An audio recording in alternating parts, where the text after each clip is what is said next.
e l'inizio del 1500, spaziando tra diverse discipline. In particolare vengono approfondite le tecniche di spada a una mano e mezza, spada sola, daga, bastone, spada e daga, spada e brocchiero, spada e scudo, eccetera. L'associazione esiste come scuola dal 2014 e la sede a Vicenza.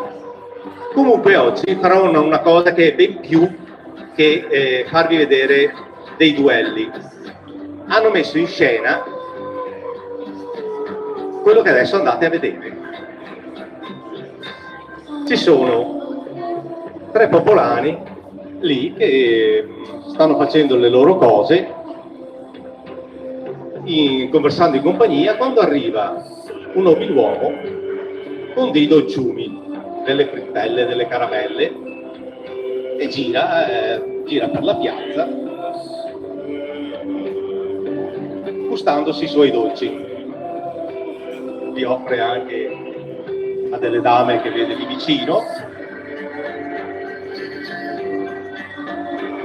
a una guardia che si era un attimo assopita,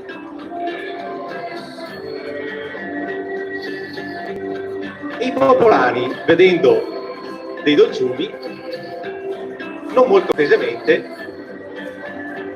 ne chiedono un po'. Il signore un attimo nicchia,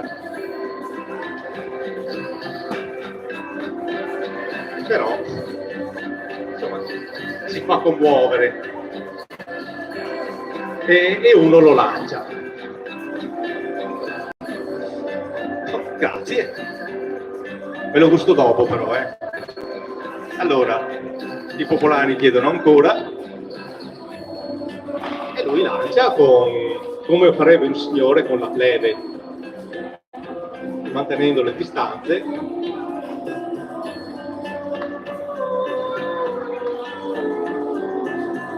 E così i popolani si allontanano un attimo. Allora, signore, di passaggio qui a Vicenza, bella la città, Hai visto?